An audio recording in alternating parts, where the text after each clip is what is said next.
नाज़रीन, ब्रेक के बाद एक दफ़ा फिर आपको खुशामदीद कहते हैं। हमारे साथ अब्दुल कुद्दूस साहब मौजूद हैं कसूर से, उनकी कॉल लेते हैं। अस्सलाम वालेकुम जी। वालेकुम अस्सलाम, क्या हाल है सर? जी अल्लाह का शुक्र। कुद्दूस साहब, सर मैं पूछना चाहूँगा ये कि हमारे मुल्क का बादशाह है कौन? हमारे मुल्क का बादशाह कौन है? हाँ जी। हाँ, यहाँ इक़्तिदार तो है लेकिन इख्तियार नहीं है। मतलब हर बंदा कमजोर कमजोर सा है। मतलब जरदारी साहब है, PM साहब है, अदलिया जो है उसका किरदार वो भी मेरी नज़र में मतलब एक सियासी जमात की लगती है, जैसे वो ऐसे फैसले कर रहे हैं। ये सब लोग जो है मतलब हमारे पॉलिटिशियन ये मुल्क के बारे में सोचते नहीं, इन्हें अपनी हुकूमत बचाने की हर वक्त फिक्र होती है। किसी न किसी तरह काम कुछ हो ही नहीं रहा हमारे मुल्क का। अब हमारे मसाइल बिजली नहीं है या काबू नहीं पड़ता। मतलब जो भी फॉल्ट पड़ जाता है ना उस पर काबू नहीं पड़ता। दहशत गर्दी है, काबू पड़ा ही नहीं। बिजली नहीं है, काबू पड़ा ही नहीं। चीनी चली गई नहीं, आटा नहीं है, काबू नहीं पड़ता। मतलब जी कुद्दूस साहब, ये लिस्ट तो कभी ख़त्म नहीं होगी। मैं मुख्तसर जवाब देता हूँ आपका। क्या आप चाहते हैं कि कोई बादशाह सलामत को इलेक्ट कर लें? बादशाह सलामत गालिबन इलेक्ट होती नहीं है। हमने कोशिश की थी, एक पॉलिटिशियन को इलेक्ट किया था, हैवी मैंडेट दे दिया था, वो अमीरुल मोमिनीन बनना चाह रहे थे। तो फिर हमने कहा नहीं, ये तो नहीं चलेगा। तो फिर एक बादशाह सलामत 3 दफ़ा आए, वो फौजी जर्नैल थे। फिर हमने उनको भी कहा कि नहीं, ये भी नहीं चलेगा। तो बादशाह सलामत के साथ आपका ख्याल है कि काम चल जाएगा? जी कुद्दूस साहब, मैं सवाल पूछ रहा हूँ। नहीं वो चलेंगे। अच्छा, तो मैं ये कह रहा हूँ कि नहीं, ये देखिए, ये जमहूरियत की कमज़ोरी है कि हम जमहूरियत को चला नहीं पा रहे हैं। इंडिया में भी कोalition गवर्नमेंट्स होती हैं, बहुत अरसा कोalition गवर्नमेंट्स रहीं। ये तो अभी जाके कांग्रेस को एक थोड़ी सी मेजॉरिटी मिली है। इससे पहले तो मेरा ख्याल 10-15 साल तो हर किस्म की कोalition गवर्नमेंट ही चलती रही, और वो चला लेते हैं। ऊपर नीचे चलता रहता है, मगर फिर भी जिसे कहते हैं ना, ट्रेन चलती रहती है, पैसेंजर ट्रेन चलती रहती है। यहाँ अनफॉर्चुनेटली कोलैप्स कर जाता है। मेरे एक तजवीज़ है, पता नहीं ये तजवीज़ आपको पसंद आएगी कि नहीं। ये जो हमने 4 सूबे बनाए हुए हैं और एथनिक किस्म की बाउंड्रीज़ हमने बनाई हुई हैं, जिसके साथ ये इस किस्म के मसाइल जो हैं ये हमें नज़र आते हैं कि कॉन्फ्लिक्ट ऑफ इंटरेस्ट हो जाता है। एक पार्टी है, उसकी मेजॉरिटी एक प्रोविंस में है मगर एक शहर में नहीं है, शहर में किसी और की मेजॉरिटी है।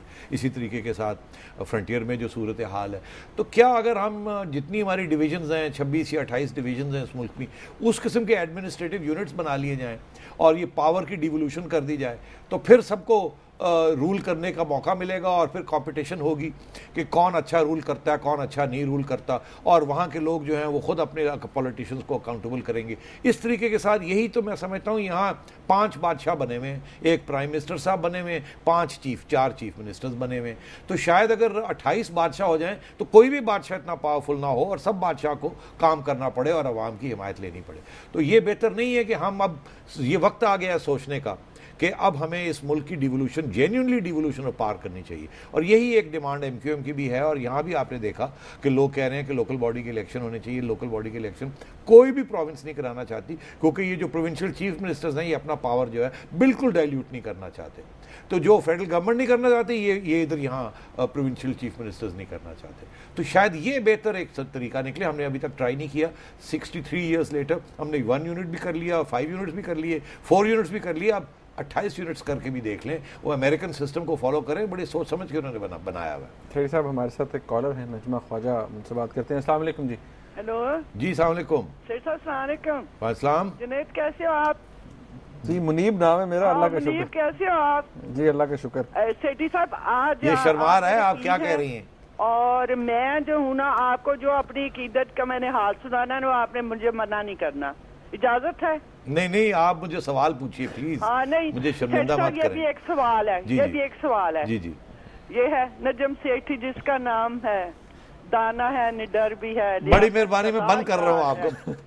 बड़ी मेहरबानी, ये मसला बन जाएगा। ये क्या कर रही है? अच्छा जी, नेक्स्ट। सेठी साहब, SMS हमें एक साहब ने भेजा है, शामिर हसन खान साहब है, कराची से इन्होंने भेजा है। जी। इन्होंने जो सवाल किया है, उन्होंने कहा जी कि अंग्रेज़ी में है कि जी MQM को ही क्यों मसाइल होते हैं पंजाबी से, सिंधी से, पठानों से और अब बलोच से। और ये इन्होंने यहाँ तक कहा है कि इवन कुछ मुहाजिर से भी। और आगे जो उन्होंने कहा वो मैं नहीं पढ़ सकता। चलिए छोड़ें बड़े, ये सवाल तो हमने हिस्ट्री का, ये सवाल है, फैक्ट बेस्ड सवाल है कि सब यही कहते हैं कि एमक्यूएम के सबके साथ प्रॉब्लम है। एमक्यूएम को सोचना चाहिए, ये अच्छा इल्ज़ाम नहीं है, और अगर ये फैक्ट के ऊपर बेस्ड है तो ये नुकसानदेह होगा। अगर एमक्यूएम चाहती है कि वो नेशनल पार्टी बने, महाजर कौमी मूवमेंट से वो मुत्तहदा कौमी मूवमेंट बनी, मगर अभी तक वो कहीं भी और कराची के बाहर नहीं जा सकी। सोचना चाहिए क्या वजह है। एक साहब शाहिद डार साहब हैं हमारे साथ लाहौर से। अस्सलाम वालेकुम जी। वालेकुम सर। जी शाहिद साहब, कैसे हैं सेठ साहब? ठीक ठाक हैं जी, मेहरबानी। सेठ साहब, आपका प्रोग्राम देख रहे हैं और उसमें मैंने कोई तकरीबन सैकड़ों दफा पीपल्स पार्टी और एमक्यूएम का नाम सुना है। जी जी लेकिन कभी ये भी जिक्र करें कि मर तो पाकिस्तानी रहा है जी। ये पाकिस्तानी है जी, चाहे एमक्यूएम के हैं। एमक्यूएम ने अगर उनके साथ दोस्ती की है पीपल्स पार्टी के पास, तो वो मसला तो वही हो गया ना कि मेरा कातिल ही मेरा मुंसिफ निकला। और दूसरी छोटी बात मैं ये कहूँगा, कल आप कानून पे बात कर रहे थे, तो लाहौर के अंदर एक छोटा सा कानून ऐसा पास हुआ है कि जो लोग मोबाइल कनेक्शन सेल करते हैं, पुलिस वाले उनसे आगे 5,000 और 10,000 रुपये लेते हैं, वरना उन पर FIR कर देते हैं।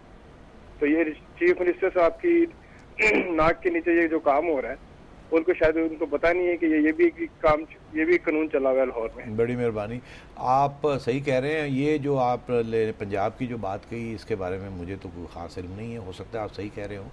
अगर ऐसी बात है तो नोटिस लेना चाहिए। ज़रा आप देखिएगा कि आपके ये इंटरवेंशन के बाद जो आपने आज बात कही इस चैनल के ऊपर, क्या इसमें पुलिस की कार्रवाई में कोई फ़र्क पड़ता है या नहीं पड़ता, सिटीजन्स को सहूलत मिलती है या नहीं मिलती, हमें आगाह करिएगा। फिर साहब आले मुनव्वर साहब हैं कराची से। अस्सलाम वालेकुम जी।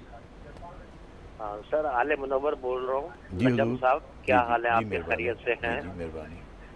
नजम साहब, जैसे इल्म की कोई हद और हदूद नहीं होती, इसी तरह इन्वेस्टिगेशन की कोई हद और हदूद नहीं होती। ये जो भी टॉपिक्स पिछले कई प्रोग्राम्स आपने किए, मैं हर प्रोग्राम सुनता रहा हूँ। जब तक हमें इन्वेस्टिगेशन नहीं समझ में आएगी कि इन्वेस्टिगेशन हर मसले का हल है, इन्वेस्टिगेशन के बगैर ना कोई लॉ बन सकता है और ना ही कोई एविडेंस प्रोवाइड किया जा सकता है। जी हुजूर, तो क्या कहना चाह रहे हैं आप? किस किस्म की इन्वेस्टिगेशन होनी चाहिए? मतलब ये है कि जैसे सुप्रीम कोर्ट है, अगर उसकी इंडिपेंडेंट इन्वेस्टिगेशन टीम हो तो सारे फेयर एंड पॉजिटिव इन्वेस्टिगेशंस आएंगे सामने। यहाँ फेयर एंड पॉजिटिव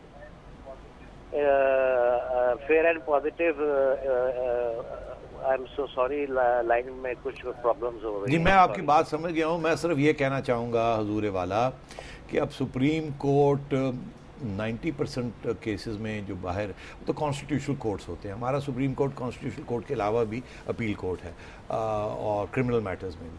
तो अर्जी अब आप उनको इन्वेस्टिगेशन विंग्स भी देना चाहते हैं, तो फिर आप कहेंगे प्रोसिक्यूशन विंग जो है वो भी दे दीजिए। तो ऐसे नहीं होता। ये प्रोसिक्यूशन का काम होता है कि वो इन्वेस्टिगेट करके केस को प्रूव करे या ना प्रूव करे। ये दुनिया का यही असूल है। We can't allow one institution to take over the role of another institution. वो जो ख़राब इंस्टीट्यूशन है उसको ठीक कीजिए, इन्वेस्टिगेशन को ठीक कीजिए, वहाँ तवज्जो दीजिए। सारे अमेरिका के, बरतानिया के जो पुलिस के एक्सपर्ट्स हैं और प्रोसिक्यूटर हैं, वो आपकी मदद करना चाहते हैं, ट्रेनिंग लीजिए। मगर ये कि अब सुप्रीम कोर्ट के वाले आप इन्वेस्टिगेशन भी करते हैं तो फिर जजमेंट कहाँ से आएगी? खुद ही वो इन्वेस्टिगेट करेंगे तो खुद ही जजमेंट देंगे वो। सईद साहब आपका बहुत शुक्रिया। नाज़रीन, TNS@duniatv.tv पे फीडबैक जरूर दीजिएगा। देखने का बहुत शुक्रिया। अल्लाह हाफ़िज़।